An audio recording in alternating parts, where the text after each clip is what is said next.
नमस्कार, स्वागत है आप सभी का। आप देख रहे हैं R9 टीवी। आपके साथ मैं हूं पंकज रौतेला। विशेष बुलेटिन अपना गांव में। अगले आधे घंटे में आपको गांव ज्वार खेत खलियान से जुड़ी हर वो खबर दिखाएंगे जो देश और दुनिया की खबरों की होड़ में कहीं पीछे छूट जाती हैं। प्रतापगढ़ में दो गुटों के बीच विवाद हुआ और हिंसा फैलाने की बड़ी साजिश का पुलिस ने भंडाफोड़ किया है। इसके मास्टरमाइंड हरिकेश पटेल को पुलिस ने गिरफ्तार किया है। वो किसी अज्ञात शख्स से सोशल साइट्स पर मोबाइल पर बात कर बड़े पैमाने पर हिंसा फैलाने की बात कर रहा है। सोशल मीडिया पर दोनों की ये बातचीत का एक ऑडियो वायरल हो रहा है। पट्टी सर्किल के धुई गोविंदपुर गांव की ये घटना बताई जा रही है। आरोपी के पास से मोबाइल फोन पुलिस ने बरामद किया है। दरअसल प्रधान पुत्र से आपसी झगड़े में आरोपी अफवाह फैलाकर हिंसा की साजिश रच रहा था, जिसे पुलिस ने बेनकाब किया। एक बड़ी घटना होने से पहले उसे रोका। तत्काल पुलिस ने कार्रवाई करते हुए वहाँ घेराबंदी कर दी और वहाँ पर ऐसी घटना घटित होने से बचा ली। इसमें यह बताना इम्पोर्टेंट है कि दिनांक 22/5/2020 को पट्टी थाना क्षेत्र में दो पक्षों के बीच में विवाद हो गया था, जिसमें पुलिस पहुंच गई थी, परंतु वहां पर हरिकेश पटेल द्वारा सुनियोजित तरीके से पुलिस पर पथराव किया गया और बाद में वहां पर कुछ छपरों में आग लगा दी गई थी, जिससे पुलिस के ऊपर दबाव बन सके। बुधवार को दो गुटों की लड़ाई के मामले में पूर्व मंत्री ओम प्रकाश राजभर प्रतापगढ़ जिले के पट्टी कोतवाली इलाके में जा रहे थे, लेकिन पुलिस ने उन्हें रास्ते में ही रोक लिया ताकि राजभर के पहुंचने से वहां किसी तरह की कोई गड़बड़ ना हो। ऐसे में ओम प्रकाश राजभर ने अपनी तुलना भीमराव अंबेडकर से कर डाली। उन्होंने कहा कि पिछड़ों, दलितों और अल्पसंख्यकों के लिए लड़ने वाला पहला आदमी हूं। देखिए क्या कुछ कहा ओम प्रकाश राजभर। देखा आपने कि 2 साल बाबा साहब डॉक्टर अम्बेडकर के बाद अगर पिछड़ों के अधिकार के लिए, सम्मान के लिए, जुल्म जाति अत्याचार को रोकने के लिए अगर किसी ने इस्तीफा दिया बाबा साहब डॉक्टर अम्बेडकर के बाद, तो उस व्यक्ति का नाम है ओम प्रकाश राजभर। लोग सत्ता में जाने के लिए तरसते हैं, लेकिन ओम प्रकाश राजभर पिछड़ों को, दलितों को, अल्पसंख्यकों को अधिकार दिलाने के लिए लड़ रहा है।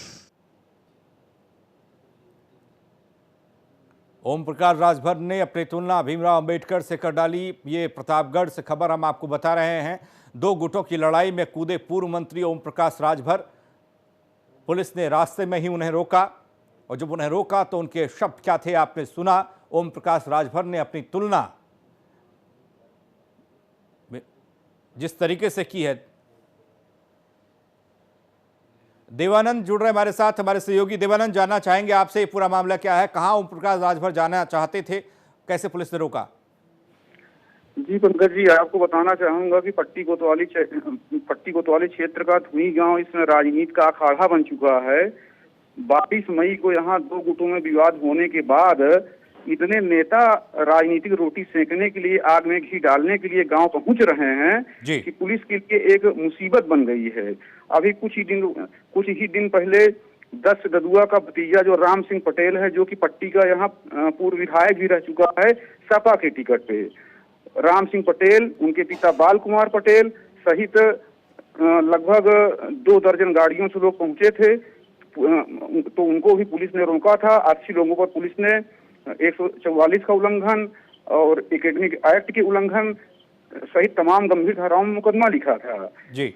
अभी 2-3 दिन के पहले अनुप्रिया पटेल का एक प्रतिनिधिमंडल वहां पहुंचा था, जिसके घर में आग लगी थी। उसको 1-1 लाख रुपए का चेक दिया था। अभी कल शाम लगभग 7 से 8 के बीच का टाइम रहा होगा। पूर्व मंत्री ओम प्रकाश राजभर, बाबू सिंह कुशवाहा, कृष्णा पटेल अपनी राजनीतिक रोटी सेकने, सियासी रोटियां सेकी जा रही है। देवानंद, बहुत बहुत शुक्रिया आपका इस जानकारी के लिए। कन्नौज से खबर है, डीएम राकेश मिश्रा की बड़ी कार्रवाई यहां देखने को मिली। जलालाबाद सचिव को निलंबित किया गया है। विनीत कुमार को तत्काल प्रभाव से निलंबित किया गया। बड़ी खबर इस वक्त कन्नौज से। प्रभारी मजदूरों को, जो प्रवासी मजदूर थे जो अपने घर गांव पहुंचे थे, उनको रोजगार देना था और साफ तौर पर यह कहा भी गया है लखनऊ से, ये आदेश हुए हैं कि मनरेगा में काम आपको देना ही होगा, लेकिन यहां काम नहीं दिया गया। ये आरोप लगे। शिकायत के बाद भी मजदूर को नहीं मिली कहीं से मदद। तकरीबन 20 दिन पहले तमिलनाडु से लौटा था मजदूर परिवार। गुरसरायगंज क्षेत्र के जलालाबाद का यह मामला।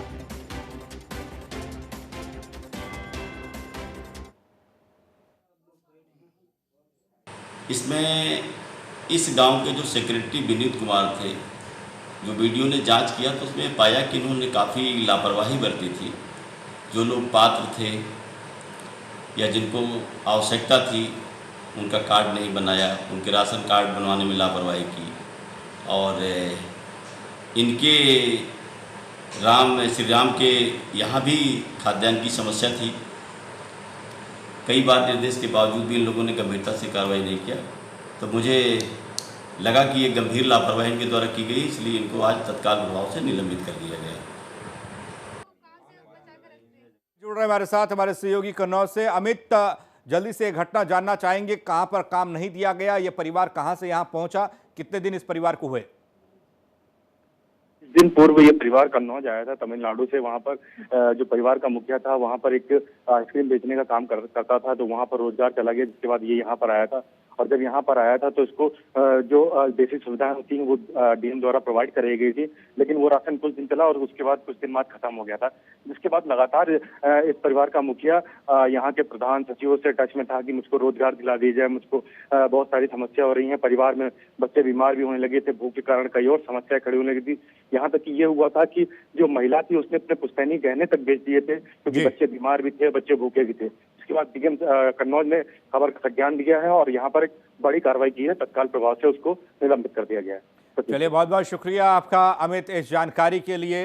तो प्रवासी मजदूरों का प्रदेश में आना, अपने घर गांव आना और वहां पर उन्हें रोजगार देना वहां के स्थानीय प्रशासन की जिम्मेदारी भी है, लेकिन इधर गर्मी के बढ़ते नदियों का जलस्तर भी घटता दिख रहा है। वाराणसी में मां गंगा का जलस्तर कम हुआ है, जिसकी वजह से वाराणसी में जल संकट खड़ा हुआ है। दरअसल भदैनी स्थित इंटेक वाटर पंप के जरिए गंगा नदी का पानी जलकल विभाग में भेजा जाता है, जहां पानी को पीने योग्य बनाकर लोगों के घरों तक भेजा जाता है। लेकिन जल स्तर कम होने के बाद से लोगों के घरों तक बहुत कम पानी पहुंच पा रहा है, जिससे लोगों को काफी परेशानियों का सामना करना पड़ रहा है। यहाँ जो है हर साल लेवल नीचे चला जाता था, जिससे कि मशीन पानी सही नहीं उठा पाता था, इसलिए कम पानी मिलता था। इस साल जो है पानी लेवल सही है, पानी साफ भी है, इसलिए अमूमन पिछले बार की अगर बात करें तो जून और मई और जून के महीनों में कितनी पानी की किल्लत होती थी बनारस शहर में? बहुत दिक्कत हो जाता था, बहुत दिक्कत हो जाता था। मतलब हम लोग पानी किसी तरह जो है दे पाते थे। इस साल कोई दिक्कत नहीं। बिजनौर जिले के भीमपुर गांव के थाना कोतवाली देहात के भीमपुर गांव में उस वक्त हड़कंप मच गया जब खेत में एक युवक का शव मिला, जिसकी हत्या गोली मारकर की गई थी। ऐसे में मौके पर पहुंची पुलिस ने जब परिजनों से पूछताछ की तो पता चला कि मृतक की पत्नी के किसी और युवक से अवैध संबंध थे, जिससे महिला के पति की कहासुनी उससे हुई। जिसके बाद महिला के प्रेमी ने अपने साथियों के साथ मिलकर महिला के पति की हत्या कर दी। फिलहाल पुलिस ने मामले में 2 आरोपियों को जेल भेज दिया है। बादा जिले के एक गांव से नाबालिग से दुष्कर्म का मामला सामने आया है। दरअसल गांव के ही एक शख्स ने 14 साल की नाबालिग लड़की को अपनी हवस का शिकार बना डाला और जब पीड़िता के परिजन दरिंदे की शिकायत करने उसके परिजनों के पास पहुंचे तो वहां उनसे अभद्र व्यवहार किया गया, गाली गलौज की गई। फिलहाल पुलिस ने पीड़िता के परिजनों की शिकायत पर केस दर्ज किया है और मामले की छानबीन पुलिस कर रही है।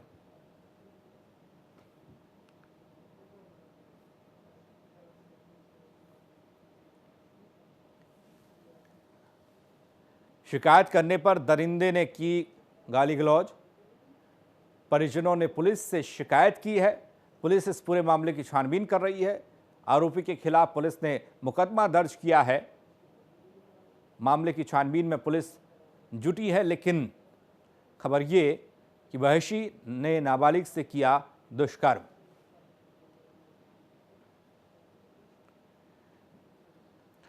कौशाम्बी जिले के कोखरास थाना इलाके के इचौली गांव से रिश्ते को कलंकित करने वाली एक घटना सामने आई। दरअसल यहां एक क्रूर मां ने महज चंद अंडों के लिए मासूम बेटी को मौत के घाट उतार दिया और शव को छत पर अरहर की लकड़ियों के नीचे छिपा दिया। ऐसे में कई दिन से 4 साल की बच्ची का पता नहीं चला तो घर वालों ने इसकी शिकायत पुलिस से की और पुलिस की छानबीन में बच्ची का शव छत पर मिला, जिसके बाद पुलिस ने मृतका की मां और बाप से सख्ती से पूछताछ की तो पता चला कि मासूम से अंडे टूट गए थे, जिसके बाद उसने गुस्से में आकर उसकी हत्या कर दी, यानी उसकी मां ने। ऐसे में पुलिस ने कातिल मां को गिरफ्तार किया है। हमारी जो स्वाट टीम है और थाने की जो टीम है, इन्होंने बहुत ही प्रोफेशनल ढंग से एक एक व्यक्ति का से पूछताछ की, उनके बयान रिकॉर्ड किए, उनके बयानों में जो इनकन्सिस्टेंसी थी उसके तहत ये फाइनली अनावरण घटना का हुआ कि लड़की की मां ही इस घटना में शामिल थी, मुख्य अभियुक्ता थी। उसने इस बात से गुस्सा होकर कि उस छोटी बच्ची ने अंडे फोड़ दिए थे, उसने उसका सर दीवार में 3-4 बार लड़ाया, जिससे कि उसके सर में अंदरूनी चोट आई और वो मौके पर ही मर गई।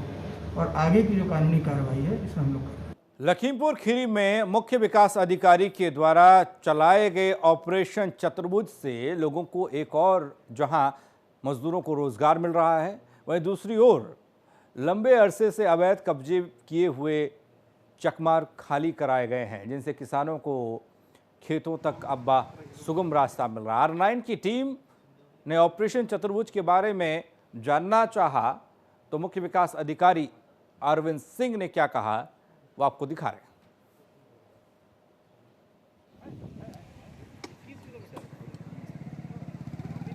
ये पूरा का पूरा ऑपरेशन जिनके निर्देशन में चलाया जा रहा है, जिसने इस ऑपरेशन को सोच दिया है, वो खुद ही इस कार्यक्रम का सुपरविजन इस समय कर रहे हैं। हम उनसे यही जानते हैं कि ये क्या है ये प्रोजेक्ट और किस तरीके से उन्हें इसको क्रियान्वित करने का जो है बीड़ा उठाया और उसको फिर किया। क्या है अरविंद जी ये प्रोजेक्ट आपका ऑपरेशन चतुर्भुज? देखिए, दिसंबर माह से ही हम लोगों ने ये चीज़ सोचा था, प्लानिंग कर रखी हुई थी कि एक ऑपरेशन चतुर्भुज बनाएंगे। इसमें 4 स्तंभ हैं। पहला स्तंभ जो है नरेगा के जो है नेतृत्व में कार्य करना है। नरेगा को मात्र हम इस तरीके से नहीं ट्रीट कर सकते हैं कि वो गरीब मजदूरों को सिर्फ रोजगार ही दे, वो तो उसका एक कार्य है ही, परंतु गांव की बहुत ही बड़ी बड़ी समस्याओं का वो साधक बन सकता है। इसको इस प्रकार में प्रयोग में लाया गया है। जैसे कि दूसरा स्तंभ इसका है कि राजस्व और चकबंदी की जो बहुत गूढ़ समस्याएं रहती हैं, जो कि इनकी शुरुआत से ही बनी रहती हैं, उसका समाधान कभी परमानेंटली नहीं हो पाता, जिस कारण से बार बार तहसील दिवसों में, न्यायालयों में, कोर्ट कचहरी के चक्कर काटते रह जाते हैं ग्रामीण। और कभी भी उनकी जो है चक्रोड हो गया, तालाब हो गया, चकमार्ग हो गया, सेक्टर मार्ग हो गया, वो कभी भी जो कब्जा रह रहा होता वो छूट नहीं पाता, उनकी मेड़बंदी नहीं हो पाती और कोर्ट कचहरी के चक्कर काटते रहते हैं। पूरे प्रोजेक्ट में आपको जो है कि कितना प्रोजेक्ट किया आपने, कितना आपको सड़क बनानी है, क्योंकि ये स्टार्टिंग है, पायलट प्रोजेक्ट है, कितना खाका अभी तक खींचा जा चुका है? देखिए, पायलट प्रोजेक्ट हमारा काफ़ी सक्सेसफुल हो चुका है। कोरोना के पहले से ही हमने इसको पायलट शुरू किया था और ग्राम परसा में जहां हमने पायलट शुरू किया है, हमने राजस्व अभिलेखों को पूरा खंगाल डाला। खंगालने से पता चला कि चकबंदी के उपरांत यहाँ पे करीब 51 किलोमीटर सेक्टर मार्ग, चकमार्ग ऐसे हैं जो कि सृजित तो हुए हैं कागज पे, लेकिन मौके पे कभी भी नहीं रहे हुए हैं। हम सबकी इसकी पूरी पैमाइश करा लिए हैं। पैमाइश कराने के बाद से काम स्टार्ट करा दिए हैं। 17 किलोमीटर हमने जो है यहाँ पे सड़क बना ली हुई है और बाकी जो है अब कोरोना के बाद 10 दिन में कार्य चल रहा है, उसमें बनाई हुई है। आप कितनी पूरी प्रोजेक्ट की टारगेट है कि कितना सड़क आप इस प्रोजेक्ट के अंतर्गत पायलट प्रोजेक्ट में टोटल बनाएंगे, या क्रियान्वित हो चुकी है या बिल्कुल रेडी है काम करने? देखिए, पायलट सक्सेसफुल होने के बाद से अब पूरे जनपद में अब इसको लागू कर दिया गया हुआ है और हमने करीब 3500 जो है आईडी जो है सेक्टर मार्ग, चकमार्ग की जो है सृजित कर ली है। किसानों को अपने खेतों तक रास्ता तो मिलता ही है, साथ में सबसे बड़ी बात है कि गांव क्षेत्रों में जो सबसे ज्यादा खेत बेर की लड़ाई और फौजदारी होती है, उनसे इसको निजात मिलेगी। और सबसे बड़ी बात है, कोरोना काल में लॉकडाउन के चलते मजदूर वर्ग है जिसके सामने रोजी रोटी की दिक्कत थी, और वो मजदूर जो बाहर से अपने गाँव में आए थे और जिनके लिए ये बड़ी समस्या थी कि घर में रोजगार मिलेगा नहीं मिलेगा, उनके लिए ये ऑपरेशन चतुर्भुज संजीवनी बूटी साबित हो रहा है। लखीमपुर खीरी से कैमरा पर्सन अजय मिश्रा के साथ गोपाल गिरी, R9 TV उत्तर प्रदेश, उत्तराखंड। चलिए, खेत खलियान गांव देहात की खबरों में आज इतना ही। अपना गांव में आज इतना ही। बाकी खबरों के लिए आप बने रहिए R9 TV के साथ, सिर्फ खबर के लिए।